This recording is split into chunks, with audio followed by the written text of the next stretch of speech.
Good. Well, many months back, I just was inquired by one of my friend about my routines, and I was just explaining him and bragging a little bit about myself, how I keep my routines. Then he just asked me one question: Do I stay with my family? And I said hesitantly, "Yeah, nobody stays with me." And then he guessed that how I could maintain my consistency. He said, "You don't understand how to be consistent when you're around with the family." That's exactly the topic today. How to be consistent even with constraints. I can tell you, friends, I was not aware of what it meant at that point of time. Lucky that I was locked down with family for about 100 odd days to understand exactly what he meant. Well, it's not the same. If you're a bachelor, if you stay alone, being consistent is quite a matter of just your discipline. But when you're with family, when you're with constraints, maybe you have aged parents, maybe you have a small daughter, small little ones, and probably you have some more commitments more than what you personally have. Now you got to raise your bar much higher. Here, those constraints which are there, the surroundings, that environment is more caustic. Probably it's important now to balance your own dreams, your own routines, along with service, with your family and people around. And I felt that this challenge is much bigger. And I can tell you, all my routines I've faltered on. And after a lot of battling, I could only keep few, but most of them I had to prune down and adopt all new together, a new kind of routines that I have to evolve in order to match it. But whatever I could keep at a deeper level, what I understood is you still have to have routines if you have to survive. And if you have to have those greater dreams, achievements in your life, you got to find your space. You got to find that bubble of silence around yourself. You got to better lock down those doors and tell your family that you are not there for at least few hours. And then if you train them, there's a good chance that you can hold on to at least not if all, but at least few of those disciplines. Well, as an employee, if you have a bigger dreams of creating, say you want to author a book, I know you can't sit down and write the whole book. If you can, then it's great. But for most of us who have our commitments, a family, and also about companies and wherever we are working as professionals, if you have those commitments, then you got to take out an hour and hour and sit down and finish that few paragraphs. I was oftentimes told by my other mentors that if you say that I'm going to author a book, it will scare you probably. But if you say to yourself, I'm going to write one paragraph today, that's going to be a little easy. But what makes us not do that is probably thinking that we have to do that each day, every day, for many days, is what scares us because we don't know whether we will be consistent to finish it. Here is where the consistency of in constraint comes. What if you can practice over many weeks, many months, if you still are okay with it and you brush down and just go ahead and write after that. So it's not important that you missed on few days, that you stop altogether, but if you can address it and then bring back yourself to the same level again and start, that's when you try to complete it.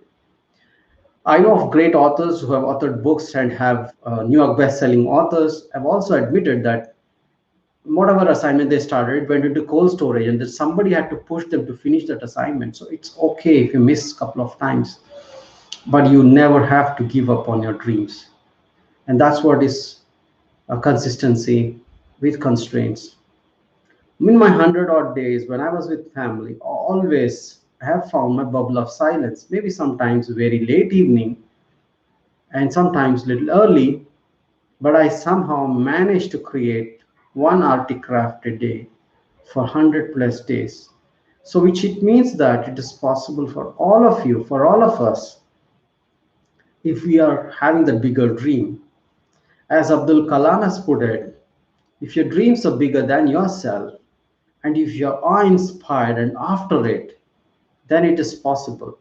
The four-step mantra that he gave is aim higher, the first step. And then he said, have acquire knowledge. That's the second step. Acquiring knowledge is clearly, elaborately said that first step is to have educate yourself, and then you have to apply it. And sometimes it works, and sometimes you falter, and that's really the knowledge. The knowledge is in the application, not by study. Yeah, this is exactly the application of it, whatever I'm doing now. I don't mind if nobody watches this video, but sometimes I create it just for myself, for my knowledge. The second part is application of whatever I'm learning, of being consistent. Then is perseverance. Perseverance is application of knowledge consistently over a long period of time, that it breaks your inertia altogether and puts you at a new level. You understand that any number of times you've attempted in the past and failed, there is always a chance that if you attempt this time and be holding on to your dreams, the bigger thing, which is at the end, when you see, like the Edison saw the bulb even before it was created, and the failures were not stopping him at all because he saw the bulb. And same with every athlete, that which he saw the result, he starts pursuing it, he goes after it and gets it. Is it not true? Yeah. So, knowledge and perseverance. Okay. Then comes the success with hard work. And the final step is after you put a lot of hard work with perseverance, consistently iterating it, changing the direction, pushing yourself. Hard work is waking up to the morning, even though you are committed. Sometimes it's winter time, it's so different than what it was in the summer, but still putting the hard work, doing that one additional push up, although you look like you're done, putting up one more extra push up, doing that one extra call to your client, doing that extra video, that one extra blog, one extra paragraph of your text that you want to write, pushing yourself for that one extra mile is what counts as hard work. And finally, the comes is success, which is the end of it, because that's the resultant which it naturally come. If you applied these four steps before, then you see the fifth, which is success. Well, friends, I think consistency with constraints is going to be the truth. And whether it is in a company environment or is it family environment, it's not going to change. There'll be competitors. You have to do workarounds, and you got to find the way out. But if you don't find your bigger mission, bigger why, bigger aim, as it said before, you will not be able to hold on to it. And if you don't acquire the knowledge around that aim that you want, then you can't last longer.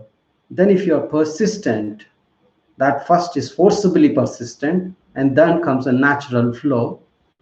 And that's when you will not mind putting a little bit more hard work. Yeah, that's when it comes as a result of success comes later.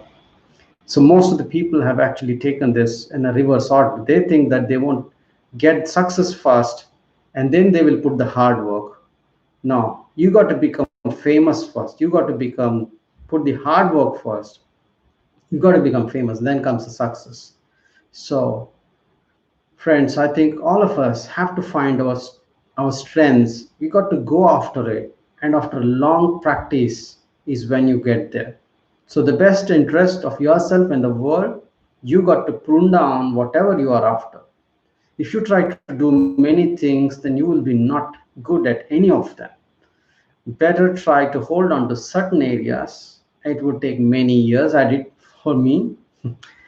I wasn't sure what I wanted to do. So the aim is not so easy. To have the clarity, the niche clarity, would take you many months, many years probably.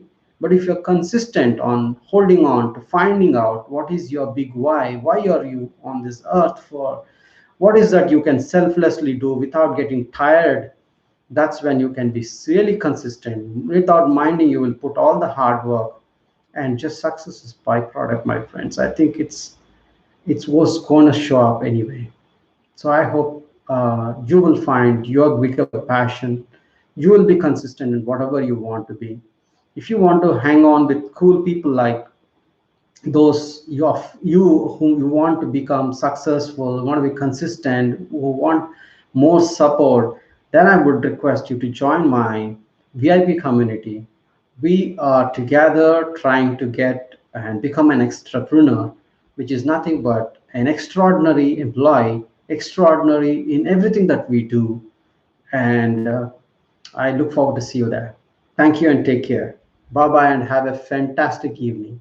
See you all soon in next audio. Bye bye.